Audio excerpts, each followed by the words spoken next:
My guest today is an integrative health practitioner, menstrual cycle educator, and the founder of HealthyHer. She's on a mission to empower women to reconnect with their divine feminine energy, unravel the root causes of period pain and hormonal imbalance, and reclaim their health from the inside out. Her holistic approach blends movement, education, nutrition, and deep connection, supporting women through every phase of their cycle, fertility journeys, and the transitions of perimenopause and beyond. My guest isn't in the business of just fixing physical symptoms. She's about nurturing the mind, body, and spirit for true integrated wellness. In this episode, we talked about the impacts of stress, the importance of women understanding their menstrual cycles, ensuring that they are getting enough of the right nutrition, and what happens to women when they get to about 40 that completely transforms their life and sense of self. Enjoy the episode.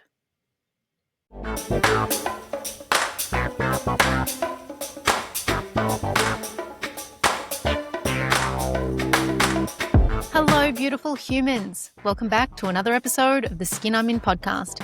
I'm your host, Chanel, and this is the space where real stories meet radical self-discovery. Here, you'll find peace through clarity, purpose through inspiration, and the permission to be your authentic self through the stories of men and women who've walked the path before us. If this show moves you, hit that like button, share it with someone you care about, or subscribe so you never miss an episode.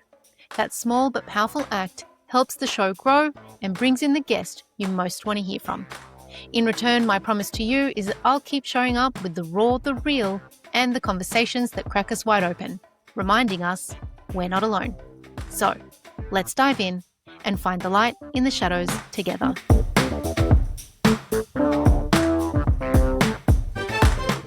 Welcome to the Skin I'm In podcast, Faye. I'm so excited to have this conversation with you today. I'm so excited too. I can't wait. I know you are in a space that fascinates me. I anticipate you come across some really interesting statistics, symptoms, and, maybe ways of even healing that you're trying out on your clients. So where I want to start with you today is because I found this really interesting that this was a part of your bio on you, is that you talk about women embracing their divine feminine energy. How do you define that in a world that often reduces femininity to aesthetics, productivity, and how does that weave into the work that you do? Yeah, so I feel like women in this day and age are so disembodied, and we're living in a very masculine world, and it's about women coming back to their roots. And it's hard to say. Don't get me wrong. Some women are going to have more masculine traits than, other more feminine women. And there is no kind of, women need to be feminine and men need to be masculine. We both have these traits, but it's really about trying to allow women to have the space to come back to some of these feminine traits that we've lost over the years due to just being in this hyper-masculine world, and women have become these hyper-masculine people trying to do all of the things that men have done. We're definitely living in a man's world, and I believe that is a huge driver for some of the issues that we're seeing in female health. We're trying to live on a male's clock. It's really trying to I weave that. I don't necessarily weave a certain modality into that. It's really trying to get women to find what is their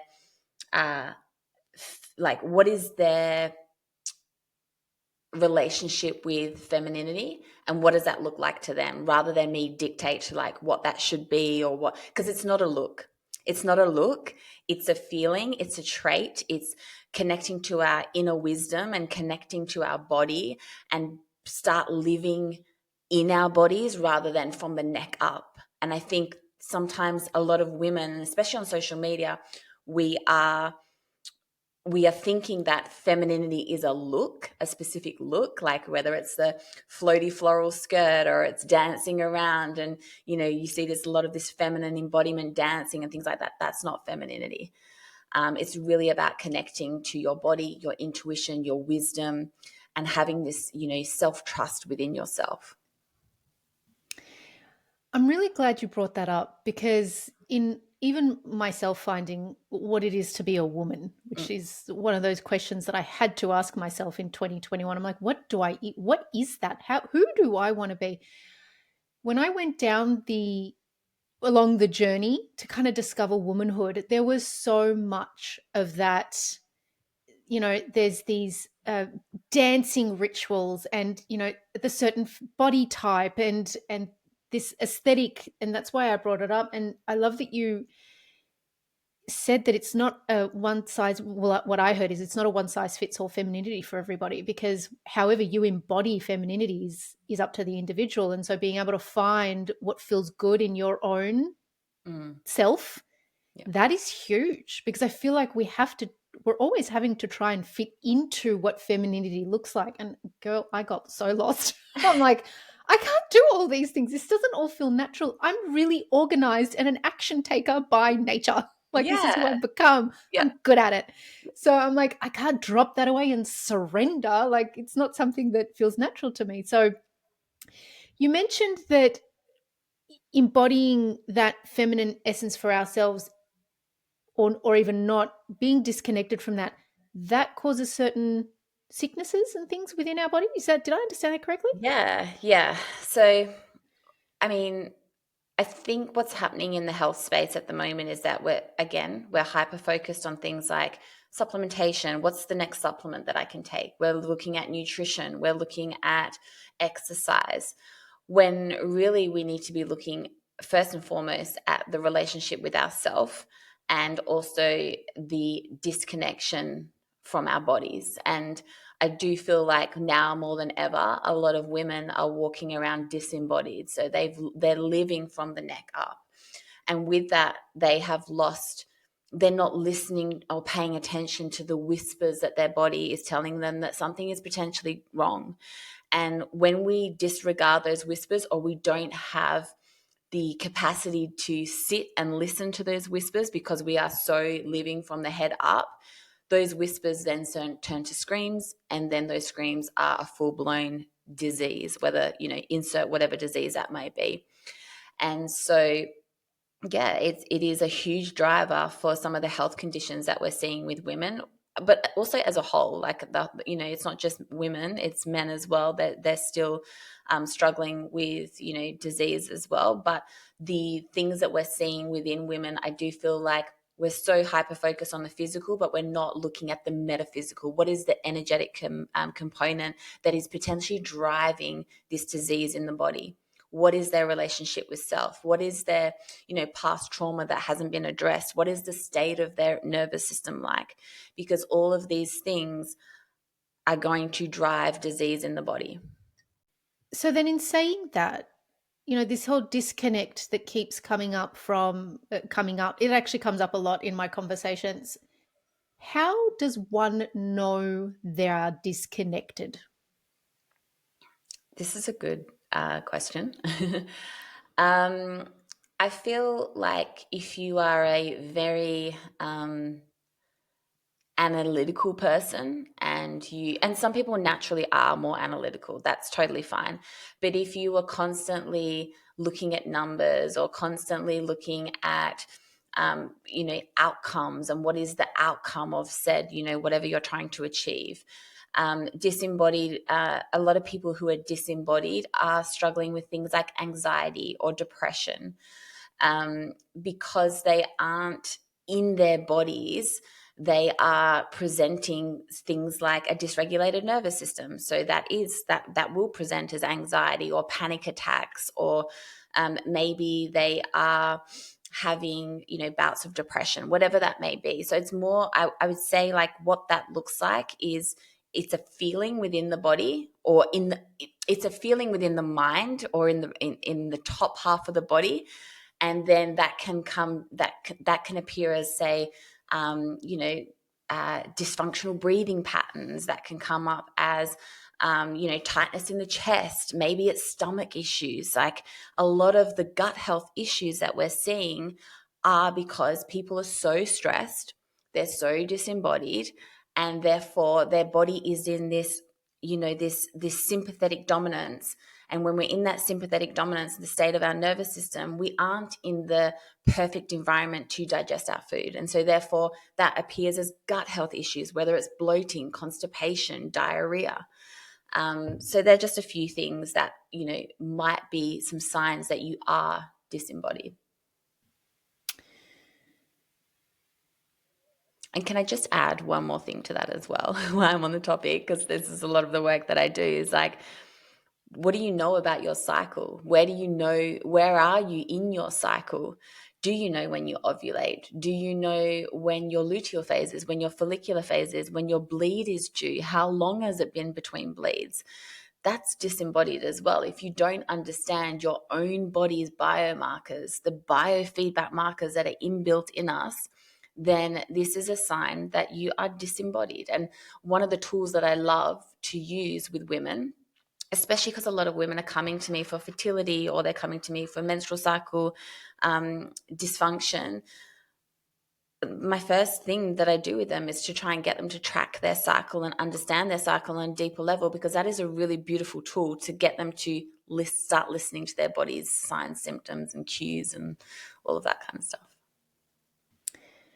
One of the things that I'm really learning through these conversations, Faye, is that we, especially as women, are living, and I think you mentioned this before, but living on the advice that a lot of studies are done on men, things like their 24-hour cycles versus our 28-day cycles, and things like fasting and how we should be fasting at certain times, not other times.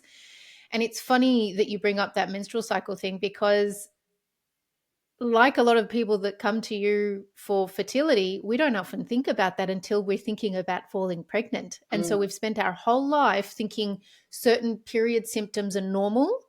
And I'm learning that a lot of them are not. And it's kind of like, oh shit, didn't get the memo, said every woman, until she decided she wanted to fall pregnant. And so I didn't start looking at my cycles really seriously until I wanted to fall pregnant last year. I also miscarried at 10 weeks, and I had to really sit there and ask myself, what in the world? How do I not even know at certain times of my own cycle why I'm feeling the way that I feel? Why is it that some weeks I get up and I'm like, oh, I just cannot face the gym today, and then I beat myself up for it when I'm actually in that part of my cycle where I should be resting? Yeah. And so I'm really learning to be able to listen. I'm like, my sleep's disrupted. What time of the month is it? Let me just have a look at what's going on. So I'm really glad that you brought that up, and let's dive into that, because I think that there are a lot of misconceptions around women's cycles and nutrition and activity levels. So dive deeply into that with me. Like, what should we know? What's the stuff that we should throw out, and what's the stuff that we should know? Yeah. So 10 years ago, we were not talking about the menstrual cycle. So the fact that we're talking about it is awesome. We've made progress there. Now what we're facing is this huge information overload of what a woman should or shouldn't do. And with that comes, I don't know about you, but some of the social media platforms that I've, followed, it's just the information that's out there is absurd. It's and what we need to remember is that social media loves extremes, and people gravitate towards extremes as well.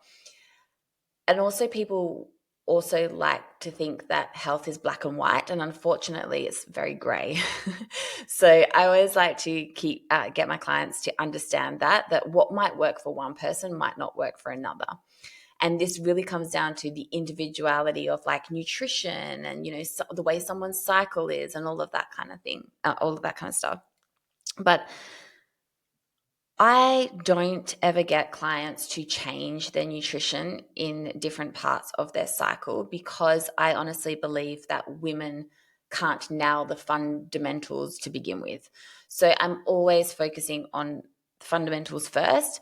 Now, even when they've nailed the fundamentals, I'm not changing nutrition, types of foods within the cycle. There's no need for that, because if you're nourishing your body on a daily basis, 30 days of the month, you're going to be okay. You're going to have, healthy hormones, and that's what we want to aim for. When we start to try and change foods at particular times of the cycle, you're going to get more women feel overwhelmed.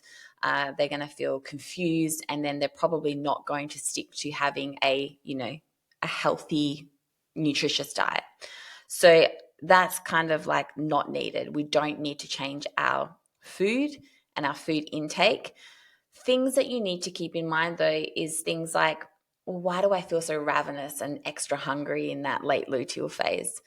And that's because progesterone, when we ovulate and we release an egg, and then we have the corpus luteum, which produces progesterone. So we can only produce progesterone through ovulation. Progesterone has this thermogenic effect on the body. So we can burn anywhere from, 200 to 400 more calories in that late luteal phase. So if you're hungry, maybe you just need some extra food. Or if you're already eating like a sparrow throughout your cycle, and then you get to that luteal phase and you're ravenous, well, maybe you just need more food as a whole, and that just gets exacerbated a little bit more in that luteal phase. Because a lot of women are either under eating and therefore undernourished, or they're overeating and undernourished. So just understanding those little things of like, okay, that's why I'm hungry. That's why I'm ravenous. Instead of beating yourself up like, I can't stick to my diet. I'm around my period and I've just binged on all these highly palatable foods. And there's a reason for that. There's, if you're already under eating and you're in your luteal phase, and we do have progesterone present, and you're burning those extra calories and you're looking for a quick fix, more women are going to gravitate to those highly palatable foods, insert chocolate, cakes, chips, whatever that may be. And then I forgot where I was going to go with that, but some of those highly palatable foods. But if they were eating more consistent throughout the day and they were having regular meal times rather than fasting for too long, they're going to be less inclined to binge on those highly palatable foods because they're already fueling their body as they should. So, you would see things on the internet and on social media like you're craving chocolate around your bleed because you're low in magnesium. I'm sorry, it's not that. It's because you are burning more calories, you probably under eating, and it's just getting exacerbated a little bit more in that luteal phase. So, that's just an example of like understanding your body and what is happening through your cycle and how that can impact your diet, your nutrition, and what we require, like our nutritional needs. A lot of women fear carbohydrates. And they have this fear of carbohydrates, but carbohydrates are so important for women. And that's why we see all of these men, the research is done on men with things like keto and carnivore and all these really really restrictive diets, how men can do really well on them, but women not so much. And it can wreak havoc on their hormones is because we require carbohydrates for ovulation. We require carbohydrates for our thyroid health. And thyroid disease is huge in women. Like 1 in 8 women have thyroid disease, way more than men. And so there are many things that could be driving that, but I do feel like one of the things is women are undernourished, underfed. And this diet culture has had a lot to do with, that narrative. Oh my God, yeah. I mean, I grew up in a time where going from your spine to your thigh was flat. Do you know, hips were not a thing. Now they are. I know. However, I still live in the mind of the child who had curves and boobs and bum and that, real hourglass figure at a time where it was so not okay. It was like shameful. I still have that in the back of my mind, even though it's now in fashion. Yeah. I'm still like, oh my God. But I'm going to take what you just said as Nutella and Sayo biscuits, totally fine. The week of my luteal phase. It's my go-to, Faye. Pair it with some protein and you'll be fine. Okay, excellent. Steak, Nutella, Sayo biscuits. Got it. Yep, I'm down with that. So, okay, can we talk about diets then? Because this comes up so often. I know people in my life who are carnivore women. I mean, I've tried all the things to see what works best for my body and where I feel the healthiest. For fertility, if someone is wanting to fall pregnant, is it advisable to continue eating a purely carnivore or keto diet in the preconception preparation phase? No, definitely Oof, a lot of people are not going to like that one, Faye. I'm just going to say it straight out, and it's very rare that I will be like, no. I usually say it depends, but in that situation, no. Like if you're trying to conceive and you're in that preconception phase, you need healthy fats, you need protein. Yes, you need protein, which carnivore diet is, but you need, fiber, vegetables, fruits. I think when we the ketogenic diet, take that for instance. The carnivore diet, it has its place, right? But it can be a tool in your toolbox to use, but it's not long term. It shouldn't be used long term. And it definitely shouldn't be used in that preconception phase, because women need carbohydrates to support their menstrual cycle. And so you're putting yourself in a situation where potentially you're not going to be thriving to be able to conceive. And so that's why I'm going to say a flat out no for the carnivore diet in that preconception phase. Now, if you were someone who wasn't trying to conceive and you had severe skin conditions like psoriasis or eczema or anything like that, then maybe doing a short stint of carnivore to get those symptoms at bay while addressing the root cause of what is causing your psoriasis or your eczema, then yes, carnivore could be a good tool in your toolbox to use. But again, carnivore diet isn't the root cause. It's not the root cause of why you're experiencing those skin conditions. And I think a lot of women, they're still not using these diets. They're not using them for conditions. They're using them for weight loss. And that's the problem that I have. It's like more often than not, it's not from a health point of view. It's from I need to drop some weight, so therefore I'm going to do these super restrictive diets. Which is ridiculous, because if you just start taking care of yourself, your body will naturally adjust. Yes. Like it'll be the byproduct of taking care of yourself. Yeah. And it comes back to that all or nothing, like women, they do so well with like going all in and restricting, and then they find themselves back at square one when it gets a little bit too hard, or they go for a meal out, or they go away on holiday. And then we're dealing with this kind of restrictive cycle that we see women in so much. And again, I believe that is a huge driver of why we have all of these health issues with women, is that they're constantly in this yo-yo dieting cycle, stuck in it. I call it the Wonder Woman condition. Like, you're really suffering from needing to be Wonder Woman, doing everything, being everything, looking the way everyone tells you should look. Syndrome. That's the word that I was thinking of. Wonder Woman syndrome. So how did you get here, Faye? You're integrative health practitioner, you're a menstrual cycle educator. What was your journey to getting to this place? Oh my God, where do I start? So I'm 40 years old, so there's been a few journeys. I had several unwanted pregnancies from a very young age. So I think my first was when I was 17, and that was like, I'm talking, it was an unwanted pregnancy, but it wasn't until I was about 10, 11 weeks that I found out. And then I had multiple ones after that as well. And then I ended up going on birth control. So I went on the Implanon. And the Implanon, if anyone has ever been on the Implanon, it's a rod that goes into your arm, and it stays in there for 3 years. It's awesome. It's set and forget. You don't have to think about taking a tablet. You don't have to, think about it. It's there and it stays in there. And I thought it was great at the time. Little did I know that was a huge driver of my disembodiment. And what I mean by that is I never experienced, when I had the Implanon, I never put the two and two together until I came off of it. So when I was on the Implanon, I didn't feel happiness, but I also didn't feel sadness. I was walking around like just a zombie. I didn't feel anything. And I remember partners who I was with over that, I had it for 6 years. They would call me like emotionally inept, or I wasn't emotionally available, or, I was very kind of stone cold.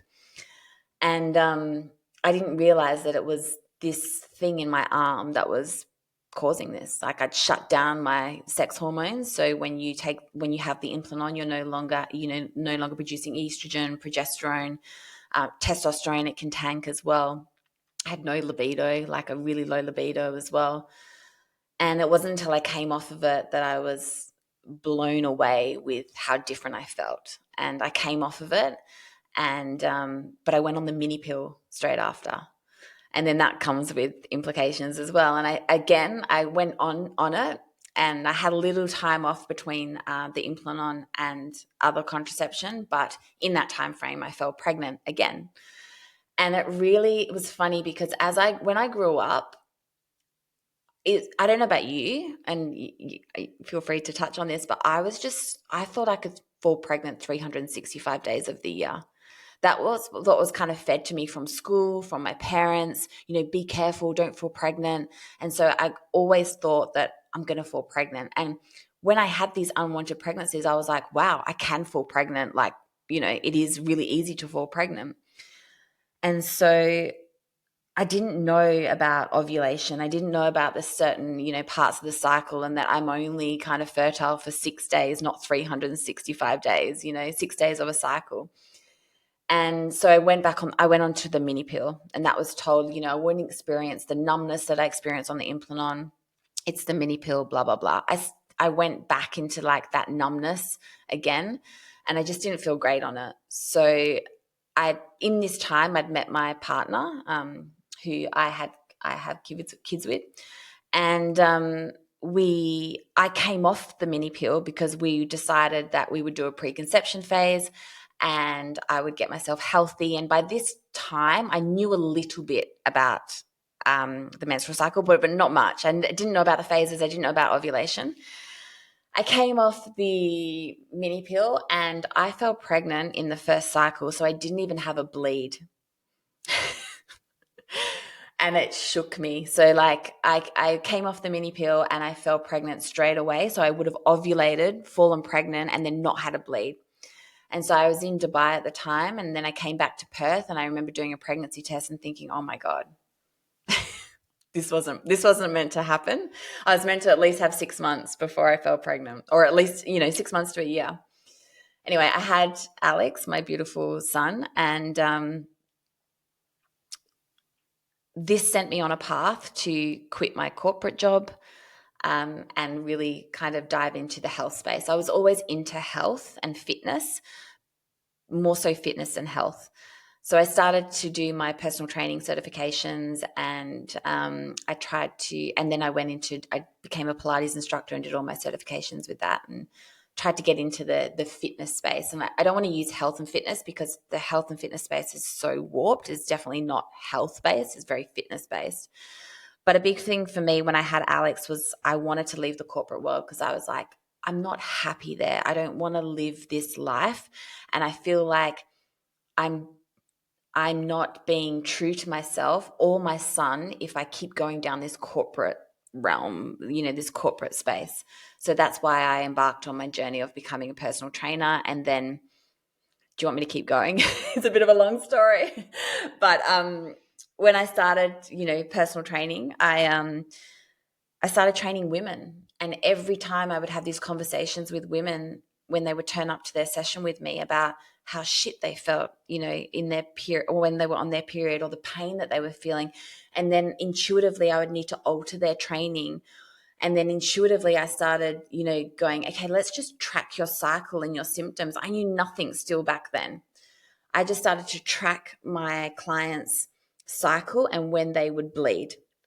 So when they would turn up to their session, I would know roughly where they were at in their cycle, and that I could manipulate their training. And then I just started diving into the menstrual cycle from there. And I just started doing my own research because there wasn't much out there at the time. And then that just opened up a whole new kind of a whole new realm for me, and I really started going down through the health space and functional health and functional medicine and learning blood work and more nutrition, that kind of stuff. And the rest is history. Here I am. I no longer do personal training. I still program for my clients, but the main part of my business is the health component. I'm glad you kept going down that because and I'm always going to encourage conversations about cycles because this is one of the biggest aha moments I had last year. And to answer your question, no, I did not have anyone talking to me about periods. It's like shame on you in my culture to even think about that outside of marriage, to have relations. So I came into having my cycles. Mine started early. Had a lot of shame around it, and I have never had, and I'm the only person. I'm looking at you, all this fertile lady over here going on about how she keeps falling pregnant. I have never had an accident. Like Mm, I've never been pregnant. I've never had an abortion. And I'm the only one I know that this has never happened to. So when I felt pregnant last year, just like you, we're like, oh, 6 months to a year. No, the first time we tried within 5 days. And I was just like, holy shitballs, like what is going on? But I had done 3 months of intensive Chinese medicine and acupuncture right yeah, before it. beautiful. I don't drink coffee. I don't drink alcohol. I haven't for a very long time. So I had preconception stuff. I'm like, because there's already so many things I don't do, Right. toxin-free life and all that kind of stuff. So I was surprised that I felt pregnant because for me, it was like what the, but Mm, my periods have always been a bit strange. mhm, And so my journey to being interested in health, but even not even so much periods, it's funny, I never really associated periods with it. It was reproductive health. I've been told that I might have endometriosis. I've been told I have polycystic ovary syndrome. I don't have any of the symptoms, but I'm like, okay, whatever that is. But I do know that I have like 17 follicles on my right ovary mm, where I'm not meant to. The left one's a lot smaller. So I'm learning all of these things now because I am like demanding answers from mm. different kinds of doctors because I've been gaslit for the last 20 years of my Yeah. life as to, oh, there's nothing wrong with that. And I remember this lady even said to me, oh, doll, just fall pregnant. It'll all fix itself. Mm. How do you know? I'm in my late 20s, already depressed about the fact that I haven't found someone to get married to and have a family with. And I'm like, I'm about to turn 41. I'm like, Mm. how do you know, lady, that I didn't just come out of a breakup, Yeah. a devastating breakup, and you're telling me to just fall pregnant while you have a thing shoved up my vag, doing a scan, Yeah. just fall pregnant? Yeah. I'm like, get out of my face. So my experience has always been that it is so hard to find answers, Faye, as Mm. women. Yep. And it's women that give you the stupid comments. And it's Mm. women that keep telling you, oh, this is just what it is to be 40, Yeah. doll. I'm like, And what? yeah, and I love that you have brought this up because another thing with miscarriages and even like birth outcomes, it's always placed on the female. But we know that like a miscarriage can actually be due to poor sperm quality. And so rather than looking, when I'm working with females in a preconception phase, I'm not working with the female, I'm working with the male and the female because it takes two to tango and it takes two to, go to full term as well. So the health of the male and his sperm quality and his overall health is so, so important. Yet women aren't told that when they have, miscarriage after miscarriage. Another thing is, our vaginal microbiome. No one's testing our vaginal microbiome and the impact that that can have on fertility. So there's so many moving parts, and the testing is the correct testing is not getting done. The correct protocols are not getting done. And like you said, you were told when you were younger, just fall pregnant, that will fix I've heard this so many times with endo, like just fall pregnant, it'll fix your endo, which is, not true. But same with this fear that's placed into women who have PCOS. You better start trying to conceive because you may not be able to conceive. And so I know a lot of women who have gone, no, I don't want kids because of that fear that has been ingrained in them through, seeing doctors and this, like, you may not be able to conceive. So yeah, it's wild out there. It is also exhausting and it is expensive to go from practitioner to practitioner trying to find someone, A, that you are getting some answers from, B, that's actually going to listen to what you're saying and hear and see what's behind what Mm, you're saying. yeah. But also someone that you actually gel with. Like, I was telling someone this the other day, when I went to get my bloods done to confirm the pregnancy, right? I had peed on like 4 different sticks and different brands and all the things to make sure that I was pregnant because I couldn't believe it for myself. Mm. He actually said to me, "Oh, you're probably going to miscarry anyway, so you're going to have to come back in 2 days to get the bloods done." I'm like, Wow. "I'm sorry, what?" Yeah. He's like, yeah, you're probably going to miscarry. So we just need to do another blood test. I'm like, had That's he insane. explained to me the reason why you get blood tests like the HCG going up Mm, and all this stuff that I had to discover for myself, I would have been a lot more open to his feedback and request to come back and get another mm. blood test. But I was just like, what the Yeah. fuck? The bedside manner is terrible. And then when I went back to get my results, because he didn't believe that I was pregnant Mm, until I told him I'd peed on 4 sticks, because he didn't even want to do the blood test. I was like, no, I've peed on 4 sticks and they all came positive. When I went back for my blood test results, I was like, okay, so can I please get the referral for the NIPT and can I get the 12-week scan thing? Da, da, da, da, da. We got into a heated conversation and he said to me, please don't come see me again. wow. He's Yeah. like, why am I going to give you these things? Like, what do you want the NIPT for? You Mm, might miscarry. Like, and I'm like, yeah. what is happening? Yeah. Yeah. Is this how we get treated? Is this how everyone gets treated? So I started asking around and I'm like, you can't even go get a blood test without being treated Mm, like you're being dramatic, asking for too much. mm. And again, it's like, how do you find someone that you really gel with? You're Yeah. spending hundreds of dollars on private doctors and things like that. Mm. All I want is a blood test. I don't want to spend $130 to get a piece of paper that says, "Can I please have a blood test?" and then another $130 to find out what that blood test Yeah. results are. Yeah. So this is the exhausting part. Like, what do we do as women when we are looking for a practitioner? Like, Mm. what do we need to look for? What are the things? Because I'm so tired of being gaslit myself and to hear so many stories of my girlfriends being gaslit and just being absolutely treated like crap when they're going to doctors' offices. Yeah. Oh, I'm emotional about this now. And you have every right to be 100%. And it's hard to find good practitioners, but what I will say is that they're not in the conventional health space. And the conventional health space has its place, but you very much need to find a practitioner where you can go get your testing through the mainstream kind of, whether that be through a specialist or a doctor, whatever, and then bring that lab work or those scans or the vagina microbiome test to a practitioner who knows what they're looking at, who also has who works with couples who are trying to conceive. And so that might be a naturopath, that might be an integrative health practitioner, that might be a health coach or something like that who specializes in this area. And there are some amazing people out there.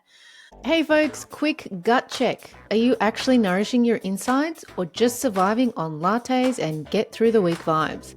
I'm here to tell you it doesn't have to be that way. There is a way to boost your energy, cleanse your system, and kick that bloat to the curb. Enter Supercharged Food, a proud supporter of this show and a beautiful heart-led business founded by a clinical nutritionist who believes that real healing starts in the gut. They offer powerful nutritionist-developed supplements like fulvicumic drops, collagen-boosting bundles, and their best-selling Love Your Gut Synbiotic, packed with prebiotics, probiotics, and digestive enzymes your microbiome will love. Plus, their books and recipes will change the way you look at health from the inside out. Hit the link in the show notes and use the code TheSkinI'mIn to get 10% off every order. Alrighty, let's get back to the show. Yeah, shout out to my mentor, Holly Sinclair. And if anyone was trying to conceive, she is the lady to see, because she is amazing in this fertility space, and someone who I've learned a lot from and I continue to learn from. But there are people out there. It's just, I don't think you're going to find them through the conventional health space, unfortunately. It's okay to go get the test done. You're going to get the test done through those people, like I said, but you're going to have to bring it back to someone who knows what they're looking at and looking at the person that is in front of them, not taking a blanket approach, not doing a one size fits all, because we can look at lab work, we can look at tests and everything, but what is that person's, stress like? What is that person's nutrition like? What is their movement like? What is their relationship with self like? What is their relationship like? If someone is trying to conceive and their relationship is a little bit, there's one person that's trying to change all the things, but the other person's not coming to the party, you've got to take all of these things into consideration. And so finding a practitioner who is there to guide you and support you along that journey is key, but it's not going to be in the conventional space. I'm really glad that you brought that up too. And I actually wanted to circle back on the men's side of the responsibility when it comes to fertility. Mm. You said that, if one party's not willing to come to the table, do you find that maybe it's not your experience, but I feel like a lot of women are doing their everything, crossing all the T's, dotting all the I's, and the men kind of half ass it? Mm. Do you find that the stress of doing the preconception stuff also does impact the fertility? Yeah, I mean, n- the stress of the preconception phase, if one of, like, say, the male isn't willing to come to the table and do his part, yes, I can see that in clients that I've had, that where their partner's just not willing, or there's just so much resistance to change. So with those people, I try to educate. Like, maybe it's sending them some research papers, maybe it's sending them, a little bit of information, maybe it's men who are speaking on male fertility in the male fertility space, and they are out there. So it's more trying to, like, guide them that way, but it's so important, because it's not just the conceiving, but it's also the birth outcome as well. So the health of the baby will be determined, due to the health of the mother, but also the health of the father as well. So yes, that can be an additional stress if the male, because it's usually the male that's not willing to do some of the changes. Um, yeah, it's a tough one. I've also seen, not so much when a couple have tried, I mean, I'm very, like, I will work with you as a couple. I will not work with you as an individual. Um, but I have also seen women come to me who have overhauled their health and have changed their whole life, and they've just drifted apart from their partner. And I've seen marriages end because of that as well, which is very hard, to see, but it happens. It does happen when someone's really diving into their health and changing their habits. And as we know, our environment is everything. So if someone is pulling us back or not allowing us to grow, then that relationship can definitely, yeah, fade away. I think there's something to be said also in because two things are coming up for me. Are the men resisting because they don't want to know or they don't want to take responsibility for the fact that it might actually be their fault that you're not falling pregnant? Mm. And is the resistance to the change because I don't know why this is coming up for me. You know what? It's coming up for me because it's my own experience. Let's be honest. If you really wanted to have a family with me, what's it going to take? Yes. Yeah. Well, And what are you willing to do?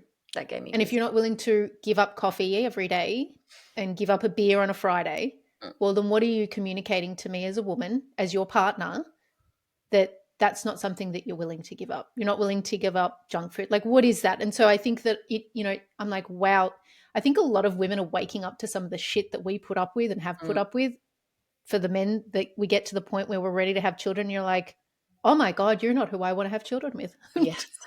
Yeah. So you Yeah. must see that a lot. Yeah, I do see it a lot. And I also, it sounds horrible to say, but I also see, like, why do you want to have children with this person as well? Um, it makes me sad. It makes me sad. But also, like, we can thank society that put all this pressure on women to, hone in on their health when it's like that preconception phase. Like, never has a doctor ever said to me, I don't know about you, like, what's your partner's health like? Like, my God, I remember driving my partner around, being the allocated driver because I was pregnant so he could, drink and all of that kind of stuff. And it's just like, what? Yeah. Yeah. Yeah. And And again, then you have the like, kid, and then you're still the yeah, chauffeur. yeah, yeah. And it's just, yeah, I mean, if I knew what I knew now, um, I would have got my partner to do a preconception phase with me. And I know he would have been open to it as well, but I didn't have this information at hand. But yeah, like, a lot of the health conditions that we see in kids are derived from their parents and their parents' health. Yeah. What are some of the things that are coming up? It could be skin conditions. It could be, ADHD. It can be like like brain inflammation. It could be autoimmune. Absolutely anything. Gut health issues. These things, like it gets passed down to our kids. Yeah. What would you say the top contributing factors are to cycle dysfunction for women? And you know what? Let's include men. What are some of the Yeah. fertility issues for men that you come across? Let's talk about them both. I think first and foremost is the quality and quantity of food. So what I will say is body fat percentage does matter. And whether you are high body fat percentage or you are too low body fat percentage, they both have ramifications on fertility. And so if a woman is, really underweight and undernourished, she is going to potentially have issues with fertility. Same on the other end of the spectrum. If someone is heavily overweight, it is going to impact fertility and fertility outcomes as well. So I think food quality and quantity, and as you know, our food quality is so poor these days, but food quality and quantity is, the first thing that I would look at. Then we are currently, like, the exposure that we have to endocrine disrupting chemicals now through beauty products, through cleaning products, through the clothes that we wear, through the food that we eat, the water that we consume. We're constantly exposed to these endocrine disrupting chemicals, which are causing havoc to our hormones. So that's another thing. They're probably like the biggest things that I would look into, and they're the biggest things and that's both men and women. They're like I always say there's the big rocks first, and the big rocks are sleep, nutrition, hydration, like food quality and quantity, and exercise. These are like the big rocks that we need to look at first. And so, overhauling someone's diet and lifestyle, lowering their exposure to endocrine disrupting chemicals, these are going to be key in a preconception phase, or someone trying to get on top of their menstrual cycle dysfunction or their ovarian disorder. So if someone has PCOS and it's insulin resistance PCOS, it's very much a metabolic disease. So it's like, okay, why does that person have insulin resistance? Is it because of their diet? Is it because of lack of movement? So we start there first. And PCOS is actually really easy to manage. It's really easy, yet doctors would tell you it's really hard to conceive, or, you're going to have issues with fertility. But it's really, really, really easy to get on top of. That is so Whereas, frustrating. whereas endometriosis is a little bit more complex. It's more of an autoimmune component to endometriosis, rather than PCOS is more of like a metabolic disease. Can different, because I hadn't actually thought of endometriosis as an autoimmune thing, but when I think of autoimmune conditions, it feels like a lot of the symptoms are so connected. And it may show up as a skin condition, but you've got a number of different autoimmune conditions that are going on in the background that don't seem connected or related. And when you go to certain specialists, like you'll go to very specific specialists for each Yes. thing, and none of them speak the same language, No. and they all want you to take different medications. Yeah. And it's like there is no holistic approach because, well, you've got a specialist for this and someone who specializes in that. So when you think of integrative health and what you do, how does that play into the holistic approach in treating a number of different ailments or a number of different conditions that are underlying? Yeah. So with integrative health, it's really trying to, I kind of like think of like a wheel, like the spokes of the wheel. Like each of those spokes represent something: nutrition, sleep, gut health, thyroid health, all of these things. But as a whole, they all matter because nothing in the body works in isolation. And on those spokes of the wheel as well includes your nervous system, your relationship with self, your environment, your relationships with others. Like people, I always talk about this, but the relationship that you have with friends, family, like these all matter as well. And so that integrative approach is looking at all of these spokes on the wheel to understand what is the driver of your condition And there can be multiple drivers. So if we look at endometriosis, there's a big correlation between gut health issues and endo. There's also a big correlation between sexual trauma and endometriosis, endocrine disrupting chemicals and endometriosis. And so purely just going to see someone to remove the lesions of your endo is not addressing the root cause of why you have endo lesions in the first place, and they will come back. Okay, so a procedure to remove them, one, the procedure in itself can cause more lesions, and two, they can come back. You'll get more growth. So you might have symptoms be alleviated for a certain period of time, but eventually they will potentially come back. And I've seen that happen with women. So that integrative approach is looking at the person as a whole, being able to zoom out to be able to zoom in. And what I mean by that is looking at all of these moving parts when it comes to health. And so like I've got an endo client at the moment who's just when she came to me, 7 days of her cycle, she would be blacked out on the floor, vomiting. Like she would black out, she would vomit really badly. She was in severe pain, relying on pain medication. And she also had type 1 diabetes as well. So lots of blood sugar stuff going on. And now she is thriving. She doesn't rely on pain medication. She hasn't vomited. She no longer has these blackouts. And she's just a different person. But if people saw the approach that we have been taking, they would probably freak out because we have done everything. And what I mean by everything is that we have worked on the nervous system and we have worked on gut health and, nutrition and all of that kind of stuff as well. But the nervous system stuff has been deep, and it will bring up some stuff that potentially you might not want to deal with. And that's a lot of the stuff that people neglect.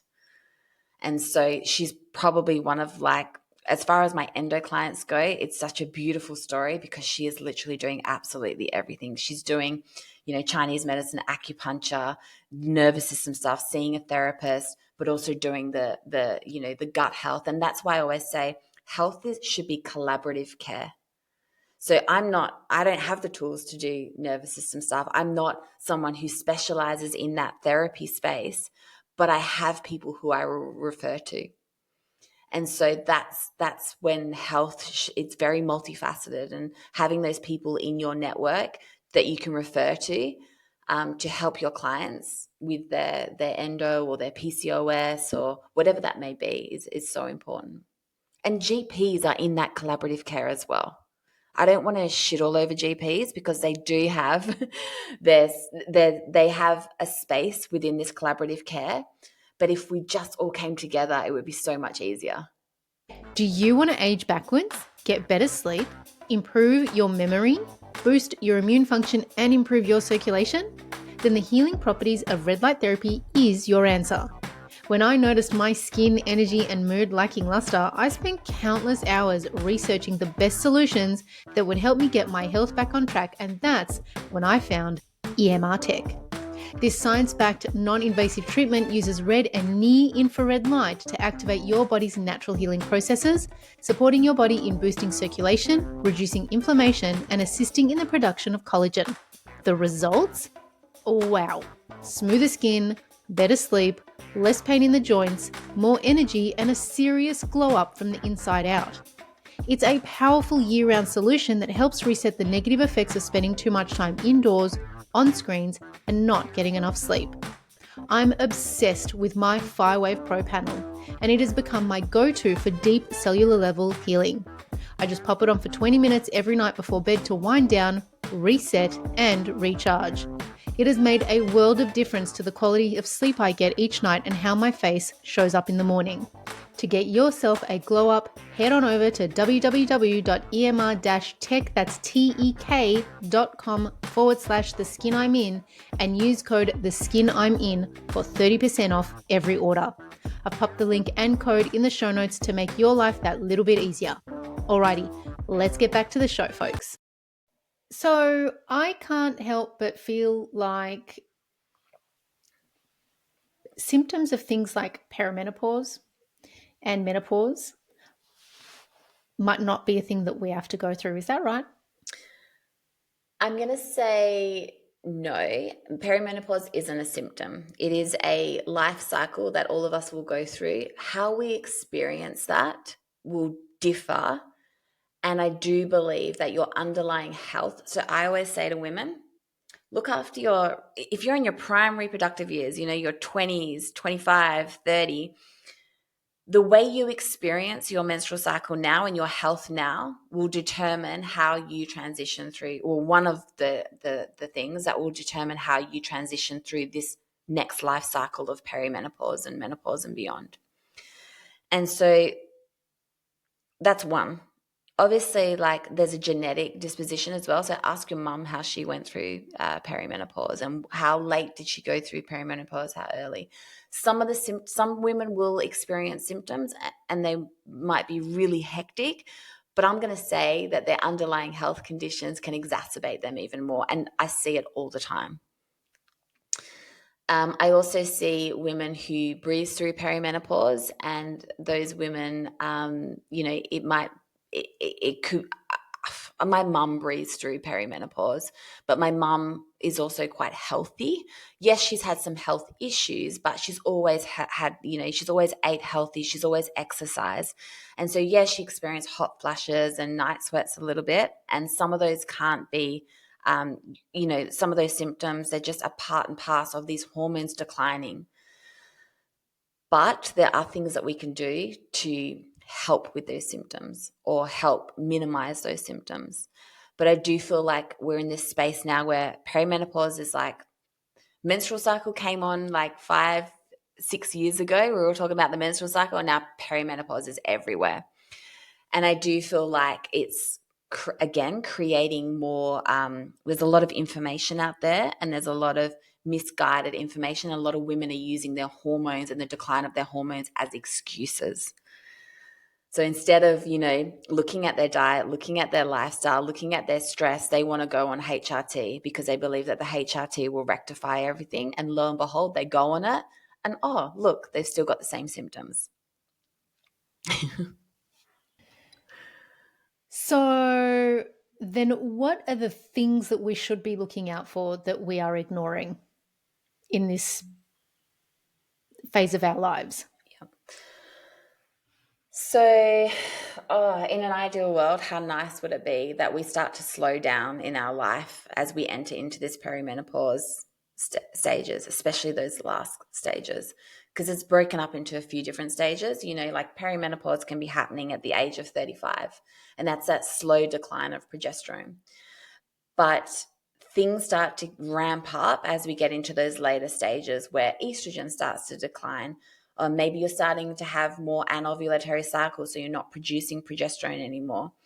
And women are still trying to go, go, go, do. And I was actually talking to a client. She works at NAB, and she was saying that they want to get me in to talk about perimenopause because a lot of women are coming in the corporate world, trying to hold down corporate jobs at high end, and they're struggling in silence. They're forgetting notes, taking notes in meetings. They're forgetting what's being told, but no one knows what the decline of these hormones are doing to females and their cognitive function. And, it's so many, like the brain fog that they experience. So obviously looking at the big rocks first, we want to be making sure that we are, fueling ourselves, getting adequate amount of protein, not, fasting at certain times in perimenopause as well, because that can be more stress on the body. But stress is a big one. And I think you're more resilient when you're younger. Okay. But as you get older, your resilience to stress will decline because of these hormones that are declining as well. And so in an ideal world, it would be so nice if women could work maybe shorter days, or maybe they don't have as much on their plate as, say, when they did when they were 30. But stress is a big one. Stress is a big one. And I don't know the answer to it if you're in like a very stressful job. But if you do have a stressful job, you want to be making sure that you're controlling what you can control. And that is your food intake. That is your exercise regime. That is your stress management tools, whether that be journaling, meditating, walking in nature, grounding, all of those things. But yeah, I would say stress is a big one. Sure, there's some supplements out there that you can take. And I sound like I'm anti-supplement, but I'm not. I'm only anti-supplement when that's the only thing that you're looking into, because it's very much taking that allopathic approach to health and just take a tablet or take a supplement and it should fix everything, and it doesn't. So there are a few key supplements out there, depending on where you're at in your cycle. But, making sure that you're doing strength training, making sure that you're, fueling your body, making sure that you're not fasting for long periods of time if it causes a stress on the body, which for a lot of women in some of those stages of perimenopause, it can be. But yeah, it's wild. Like perimenopause is, I've noticed changes in myself and the things that I'm doing. Like I turned 40 this year and I ordered a stool sample. I did my blood work. I did all of these tests just so I can, check things, keep on top of things, and being proactive with your health rather than reactive. So a lot of women, like something will pop up, or they will experience a symptom and they're like, oh, that's new, but they'll push it aside, and it's back to that listening to your body and paying attention to these whispers. And more often than not, we wait for those screams to then do something about it, and we've got to catch it before it gets to that scream. So run some regular blood work, maybe do a stool sample, maybe, look into, your nutrition a little bit more. Stress is a really big one. Yeah. And I keep coming across this obviously in my own life. And you've hit 40. I don't know what happens at 40, Faye, but I swear to God, I'm like, fuck this shit, fuck that shit, fuck everybody's shit. And I don't want a bar of it. Yeah. And I realized even for myself, and even just in the conversations that I have with women who are now going through, interestingly, all around at the same time, same age, separation and divorce. Ugh. Because you've got a decision that you've made 10, maybe 15 years ago that meant that you were resilient enough to do the job, do the wife job, do the home job, all the jobs, and then you get to a place where you're like, I'm exhausted, I want to slow down, and that one of the things that I'm going to remove from my life is my husband. So what is happening, do you think? Oh man. It's so interesting because you're right. A lot of divorce does happen as women enter into this stage of their life, or it happens after they've transitioned. So they've gone like, fuck this. I want what I want. Like I want something different in my life. I don't want this anymore. And maybe the kids have left the house and they're left with just their husband, and they no longer have that kind of family unit, and so they go, I don't want this anymore. I don't want this life with this person. And so I know a big thing that happens in perimenopause, and you just hit the nail on the head, is that you get this kind of like, I'm not dealing with dickheads anymore. I don't want to deal with dickheads anymore, whether that be friendship groups, whether that be your partner. You get this kind of like, I don't give a fuck anymore. And I hope I can swear on here, but it's like, Totally, go for it. I think you step more into this woman, this yeah, I can't explain it. I just can't explain it. But I hear it from women who are just like, I'm not dealing or putting up with this shit anymore. I deserve better, or I want better for myself. And it's a shame that it takes this long to happen. But if we look at it from, I might butcher this, but a lady that who is a mentor to me, she talks about how we come fully online at the age of 40. And so that our last, if we look from the ground up, our 7 chakras, like we fully come online as we get to this head up. And so that's when it's kind of like, I'm done. I'm done with the bullshit. And I want to live my life the way that I want to live my life. And if that relationship that you have with your partner it doesn't look like it's part of the picture, then that's why we're seeing this divorce rate increase. But also, like, a lot of things happen as we go through perimenopause. Women might start to see that their libido declines, or women might the issues that they're having is causing this rift with their partner at the time. And so there's also a component where it might just be that there's a lack of communication with your partner, and your partner doesn't actually fully understand what you're going through, so he can support you through this journey as well. And I'm lucky enough that my partner and I have already started this conversation, because I'm like, this is what's going to happen. I'm 40 and this is what's going to happen, and I'm going to communicate with you what's going to happen.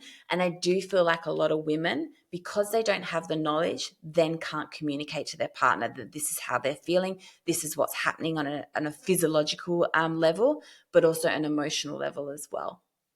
So there's two things happening. Like, are you communicating to your partner, and do you actually understand what's going on as you go through this transition? And is are you allowing your partner to be supportive? Or is your partner, like, what's going on, and you're communicating with your partner, but your partner's still not showing up for you? And so, yeah, I get it. People have just, women have had enough. They don't want that in their life anymore. But also, Faye, like sometimes we don't know that we're experiencing it until we start to be like, there are just all these symptoms and what is going on? And then you go down the journey Yeah. and then you realize. And so a lot of us don't even know we're in the thick of it, or Mm. that it's starting to unravel. And so how, and given the system, and if you haven't found all your practitioners and your tribe Mm. to help you heal and maintain that healing and thriving, Mm. a lot of us don't know where to start. I'm like, Uh, I've been down these rabbit holes for a long time, right? And mm. I will try everything. I don't care if you tell me to go sit on a mountain and, you know, I will try whatever it takes. I'm all about that healing journey. I'm like, I'm ready. Let's unravel. Yeah. But a lot of women are like, yeah, but my doctor said that I need this, and I'm going to get the HRT patch that, and I'm going to, do that. I'm like, ugh. Mm. Is it perimenopause, or are you just really stressed? Did you just go through a breakup? Is something going on at work? Like, Mhm. let's ask all of these other questions before we start going down a let's put a patch on our arm Yeah. and leave it under the shirt because no one's going to notice and I can get on with my life. So I Mm. think a lot of us are also trying to push ourselves Yeah. because we just don't know that we've hit that stage. Mhm. Or is it just stress? Yeah. Because we just internalize it, Faye, and we're like, oh no, but I can handle it. I can handle Mm. it. Put more on my shoulders. Yeah. Yeah. Yeah. Like, give it to me. Yeah. It's so true. So when you think of all the women, because I'm like, I know a lot of us are burnt out. Mm. For the women that are listening that are burnt out, disconnected from their cycles, stuck in a pattern, where do they begin? Is it going and pooing in a cup? Is it acupuncture? Like, where are we starting?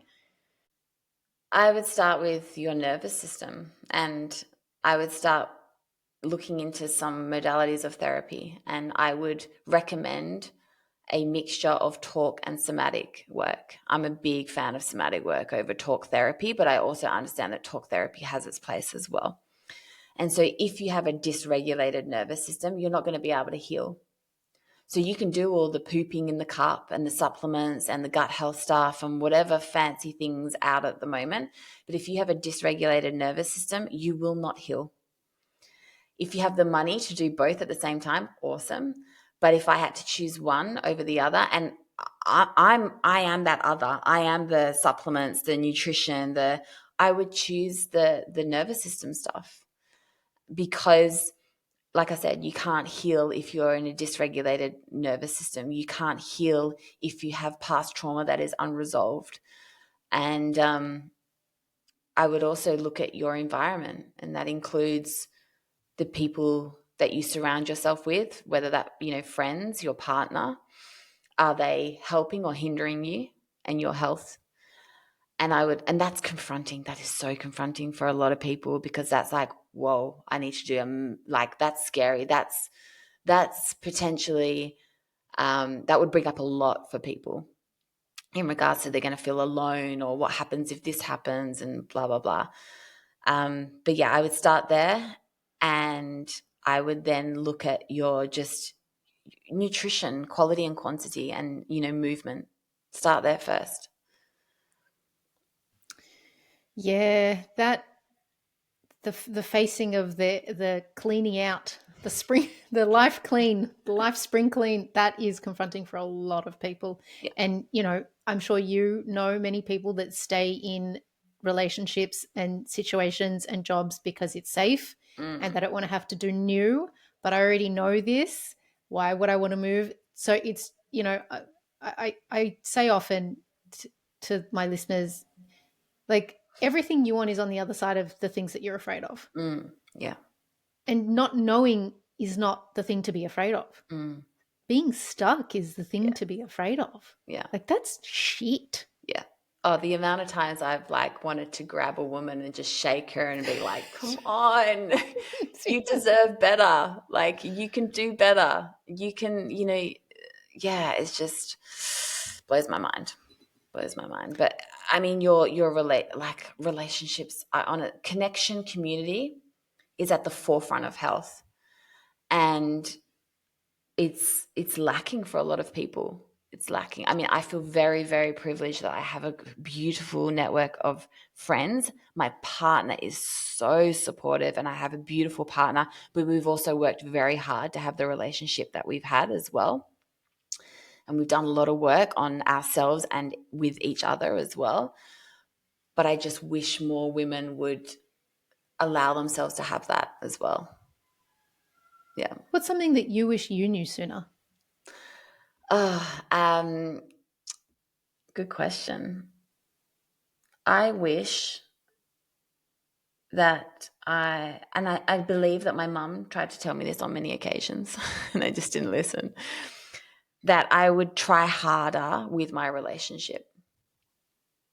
And when she told me that, I was like, because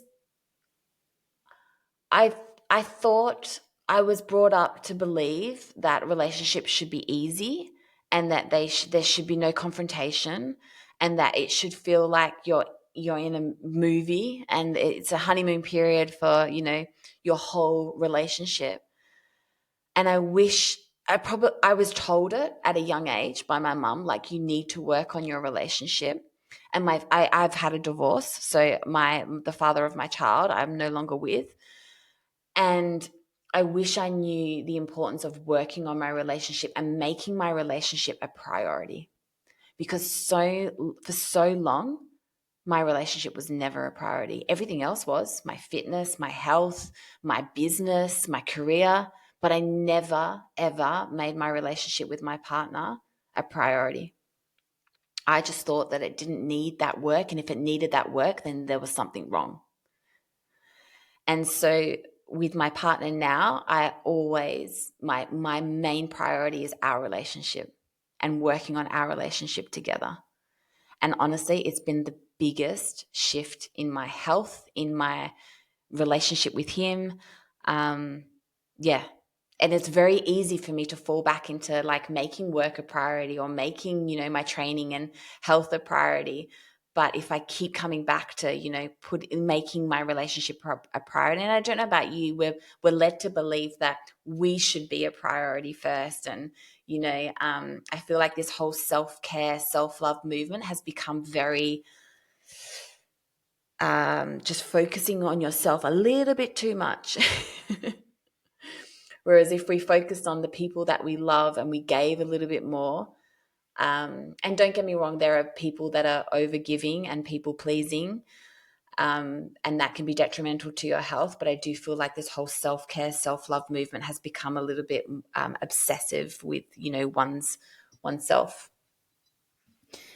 I wonder if that's just dealing with the fact that they don't want to have to make changes in their lives, because that would mean that they'd have to confront some things. And when you say that, I think to myself, yes, I have absolutely been one of those people that have given too much to the people that I love and it's been taken advantage of. So it is really important to find someone who is equally willing to work on your relationship, who equally prioritizes you. And that's a two-way street, because, you and I have been in the shoes and seen our girlfriends give way too much to someone that was not willing to give nearly half. Yeah. So that two-way street of finding someone is important. Yeah, it's actually funny that you say that, because when I was younger, I gave too much in relationships, and I gave up my friends, and I gave everything to this relationship. And I remember, I am never doing that again. things are going to be on my term. I almost took it too far. And so that's why I've come back around to find that middle ground. It's like I can, work on my relationship. And, when we have, I guess, like for me, I don't know about you, like I always thought disagreements or arguments were not allowed. If we had an argument or a disagreement, it meant that, it was doomsday and that our relationship should end. But now I know it's like, no, stick in it, work on this. It's just part and parcel. And you go through these cycles through your relationship as well. I love that you say that, because I'm like, nope, I grew up in an environment where fighting was everything. And so what I struggled with was calm.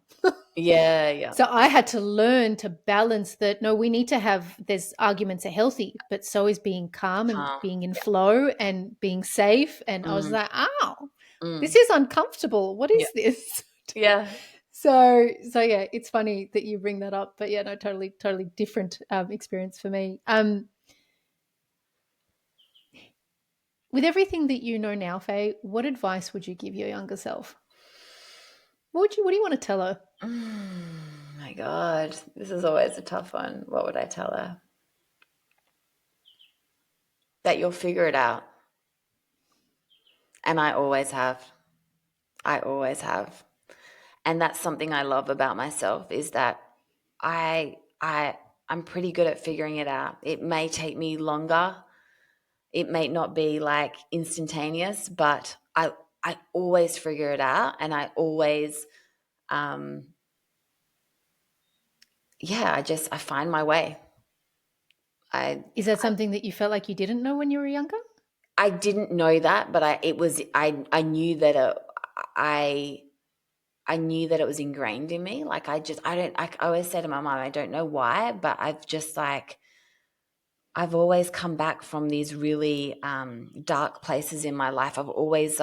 I've gotten through them, and I've always trusted myself, and that's why a lot of the work that I'm kind of looking into now is like trying to get women to build that self-trust with themselves.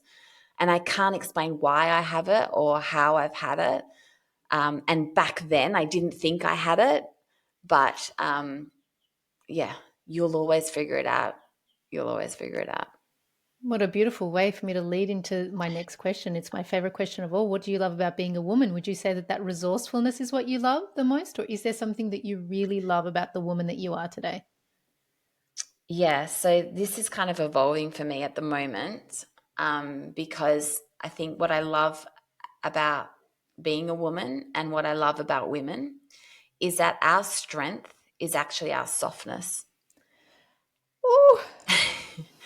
And it gives me goosebumps because I have struggled with softness in the past, and the last, I reckon, even 18 months I've really tried to soften even more. And even in the last 6 months I've softened even more, and it has only had positive impacts on my life, my relationship with my partner, my relationship with my kids, my parents. It actually makes me quite like emotional, but I wish more women would kind of understand that their ability to be vulnerable, their ability to be soft is actually their superpower, is actually their strength. Yeah, So yeah, that's so beautiful. Oh my God.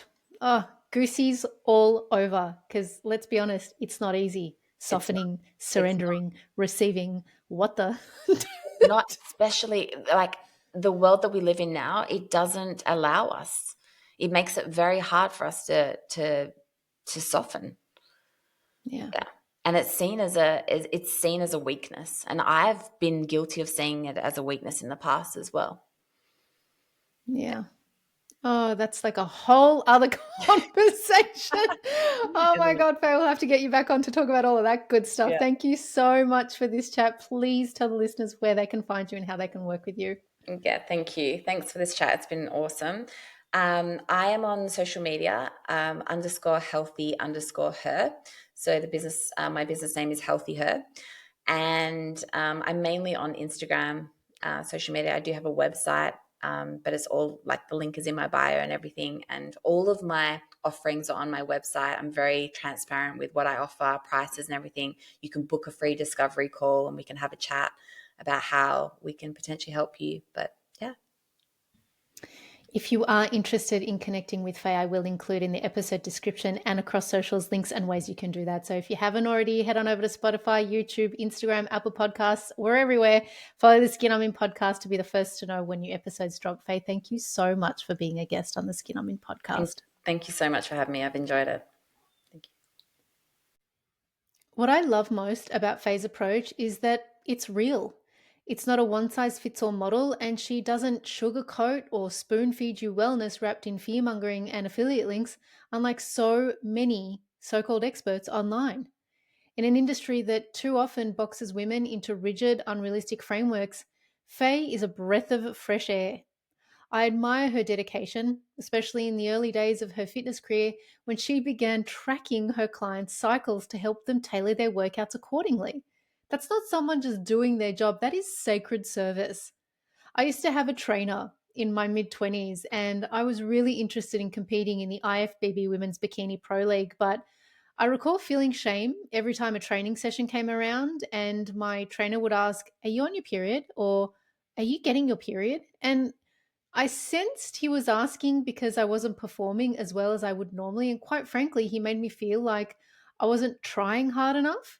It was so awkward and it caused me to push myself during times that I now realize what my body truly needed was rest and softness. The other area I'm so grateful Faye touched on is the conversation around fertility being a shared responsibility, not just a woman's burden to carry. Longtime listeners will know I miscarried last year in 2024. And although I knew in my heart it wasn't my fault and that I had done everything I possibly could during preconception, my, my mind still spiraled.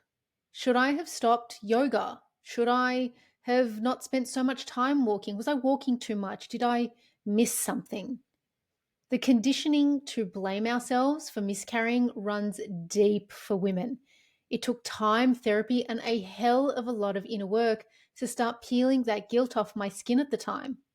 Looking back now, I can't help but breathe a sigh of relief because that experience, while deeply painful, brought me back to myself. It cracked me open and invited me to ask the real questions. What do I actually want? What is my heart trying to say? Am I truly happy in my life? And through that grief and questioning, a part of me fell away and something new started to emerge. Lately, I've noticed that same awakening in the women around me. Those entering my orbit seem to be carrying keys of remembrance, ancient teachings, and wisdom that is begging me to question whether or not I am truly in alignment with who I want to be as a woman and who my soul came here to be. This conversation brings to light that healing is never just about the physical body. It's a remembering, a return. It calls us to tune in, soften, and listen to what's been quietly whispering beneath the surface all along. Faye's wisdom felt like one of those divine nudges from the universe, gentle but undeniable. A reminder that our cycles aren't burdens, they're sacred rhythms, pulsing with wisdom so precise and powerful that to ignore their messages is to abandon ourselves. I hope something in this exchange stirred something within you. And if it did, I would love to hear what surfaced. Comment below and let's get the conversation started. With gratitude and grace, have a wonderful day.